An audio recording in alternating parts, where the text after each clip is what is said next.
Hello and welcome to another edition of Foreign Dispatches, the program that takes you around the world in 25 minutes. I'm Tenyola Oyetayo. On the program this week, Ukraine calls for more weapons from allies amid Russia's invasion, plus thousands in China travel for Lunar New Year holiday despite fear of COVID surge.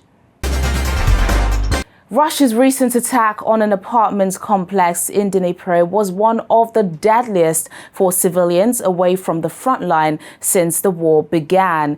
Kyiv says the mass civilian deaths demonstrate why it needs more weapons to defeat Russian forces 11 months after they invaded. Russia denies intentionally targeting civilians. Tearful neighbors and local residents leave flowers and soft toys at a makeshift memorial site in Ukraine's Dnipro. More than 40 people are now confirmed to have died in Saturday's strike on an apartment building in the city, making it the deadliest single incident since the war began last February. Dozens remain missing under the rubble. Russia denies intentionally targeting civilians. This woman says she came to pay her respects to those who lost their lives. We came here today to simply pay our respects. It is very sad. Such a shame about lives lost. It could have happened to any of us. As the city reels from the attack, Ukraine's President Volodymyr Zelensky is urging the West to speed up decision-making in supplying weapons. He insists the country needs tanks to repel Russian forces as Moscow attempts to gain the initiative in the war with an advance on the eastern Donbass region. Це якось інакше, ніж на полі бою в Україні? На жаль, ні. Це можна і треба зробити на нашій землі. Can Russia be stopped? Yes. Is it possible to do it somehow differently than on the battlefield in Ukraine? Unfortunately, no. It can and must be done on our land, in our sky, in our sea. What is needed for this? Those weapons that are in the depots of our partners and which our troops are so waiting for. В Ірані дронами, своєю артилерією, танками і мінометами. On Monday, the UK confirmed it was going to send 14 Challenger 2 tanks and other hardware to Ukraine. I can announce the most significant package of combat power to date to accelerate Ukrainian success.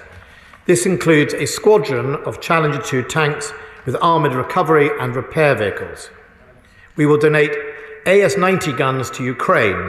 This comprises a battery of 8 guns at high readiness and 2 further batteries at varying states of readiness. This donation will not impact our existing AS-90 commitment in Estonia. Hundreds more armoured and protected vehicles will also be sent, including Bulldog. A manoeuvre support package, including minefield breaching and bridging capabilities, worth £28 million, and dozens more uncrewed aerial systems worth $20 million to support Ukrainian artillery. Another 100,000 artillery rounds on top of 100,000 rounds already delivered. Hundreds more sophisticated missiles, including GMLRS rockets, Starstreak air defence, and medium-range air defence missiles. An equipment support package of spares to refurbish up to 100 Ukrainian tanks and infantry fighting vehicles. Germany is under pressure to supply Leopard 2 tanks, but its government says they should only be supplied if there's an agreement among Kyiv's main allies, particularly the United States. Addressing the UK Parliament, British Defence Minister Ben Wallace urged Berlin to act. It has been reported that obviously Poland is very keen to donate some Leopard, as is Finland, who have expressed. All of this currently relies on the German government's decisions, not only whether the Germans will supply their own Leopards, but whether or not they'll give permissions for others. I would urge my German colleagues to do that. These tanks are not offensive when they are used for defensive methods.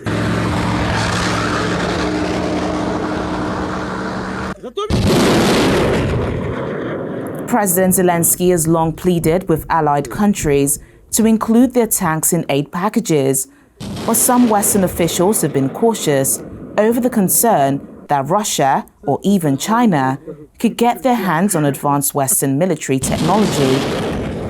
I wonder how you've managed those divisions. Speaking at the World Economic Forum in Davos this week, the leaders of Poland and Lithuania also said they hoped Ukraine's allies would provide Kyiv tanks.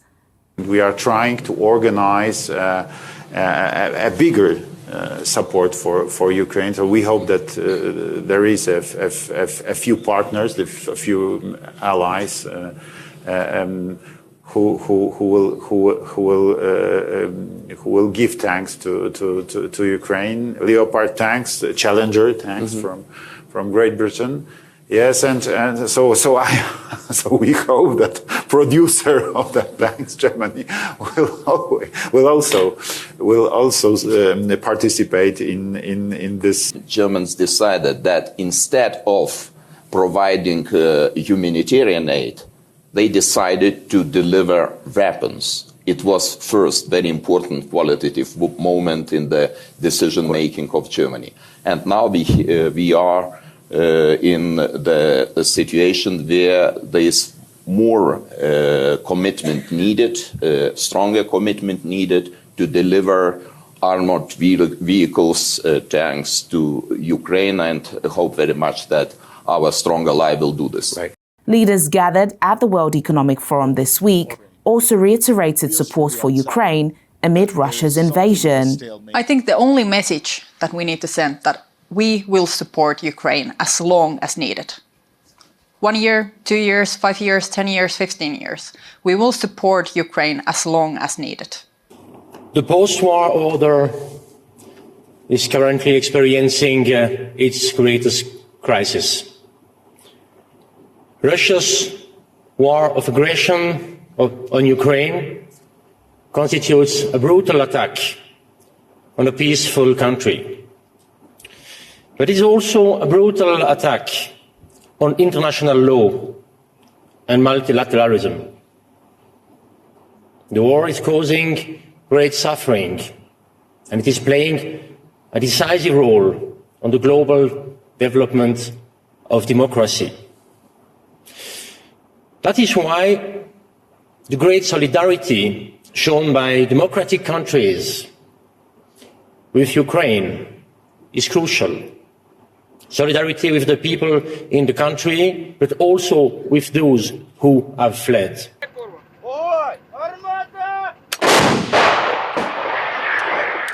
Russia calls its actions in Ukraine a special military operation to protect its security.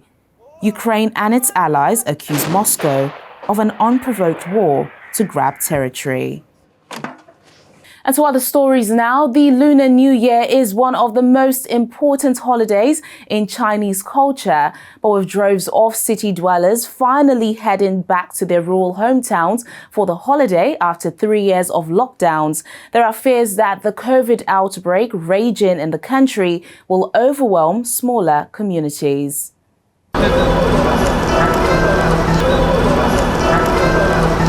As the Year of the Rabbit approaches, people across China are staging joyous activities and making preparation for the Chinese Lunar New Year, which falls on January the 22nd. Train stations in Chinese cities are packed as thousands journey home to celebrate one of China's most important holidays.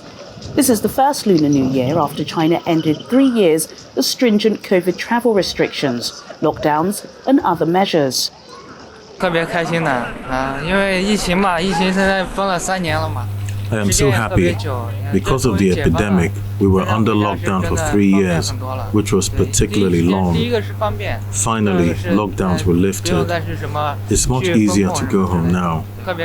The first thing is convenience, and the second is that there are no more lockdowns or quarantines.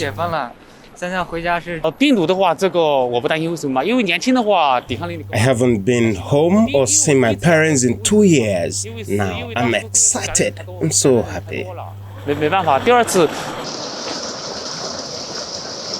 However, A sharp rise in travel ahead of the holiday, when hundreds of millions return home from cities to small towns and rural areas, has fueled worry that it will bring a surge in coronavirus cases. Despite the risks, most travellers are not worried.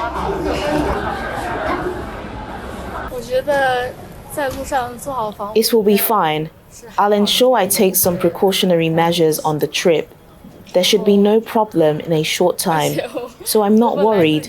The main thing is that I can't wait to go home after so long.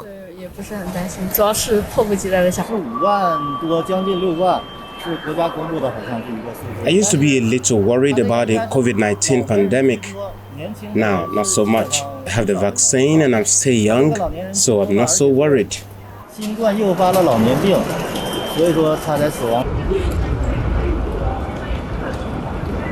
The Ministry of Transport has estimated the holiday rush will see a total of 2.1 billion passenger trips nationwide between January 7th and February 15th.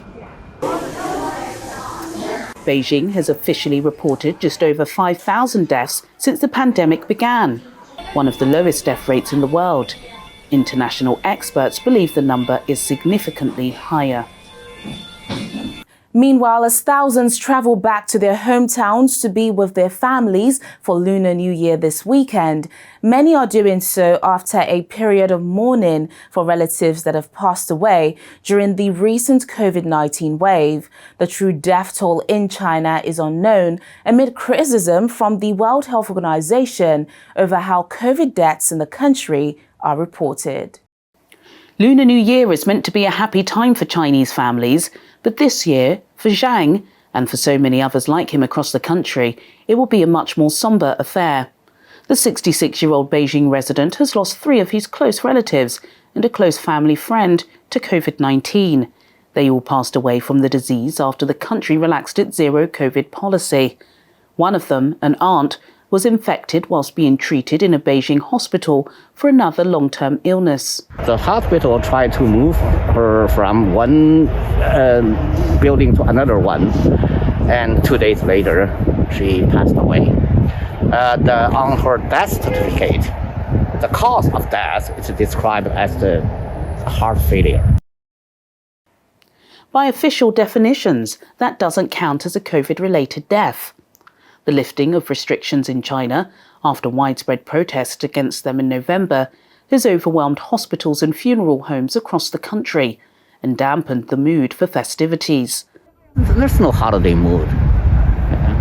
The people are suffering. People are so anxious. And people going to drugstores, medical facilities, the hospital, the clinics, tried as hard as they can to get what they need. That is the reality. And yeah, it is sad.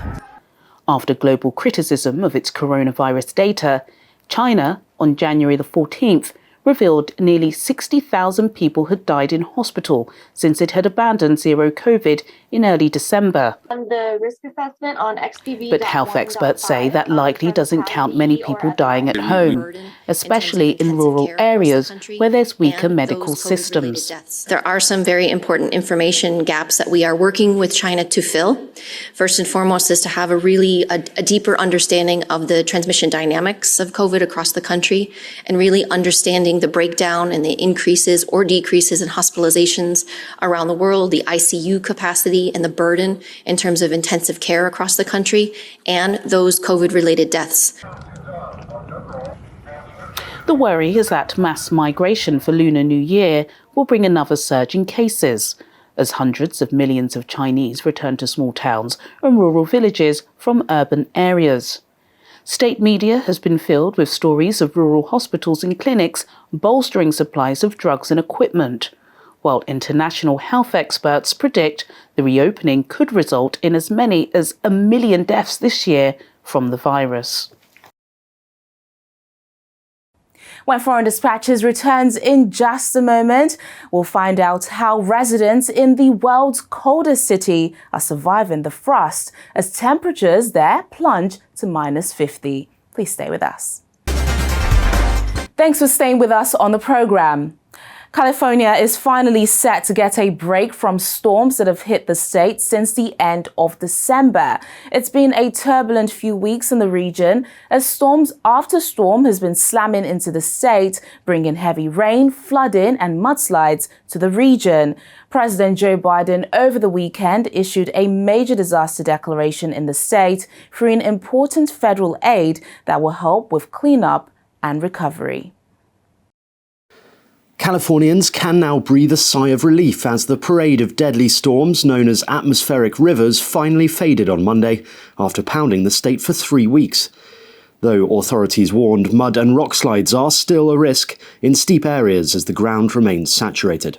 The challenges will present themselves over the course of the next few days rather acutely, particularly because everything's saturated, particularly because the grounds are overwhelmed. What may appear less significant in terms of the rainfall may actually be more significant in terms of the impacts on the ground and the flooding and the debris flows. So we have to maintain that vigilance. And I would just suggest this, it's, common sense. Over the weekend, US President Joe Biden approved an emergency declaration for California and ordered federal aid to supplement state and local recovery efforts in the areas affected by severe winter storms, flooding, landslides and mudslides. A series of atmospheric rivers has pounded California since December the 26th. More than 40 inches of rain has fallen in some places since the end of December, when the first series of atmospheric river storms began. The weather event, involving a flowing column of condensed water vapor, is rarely seen in such frequent succession. It has left at least 19 people dead and brought floods, mudslides, power outages, home evacuations and road closures. It sucks. It's really defeating. After that, we weren't here the first flood. We were in LA visiting family for New Year's Eve, but we booked it up New Year's Eve because we wanted to be here for the aftermath.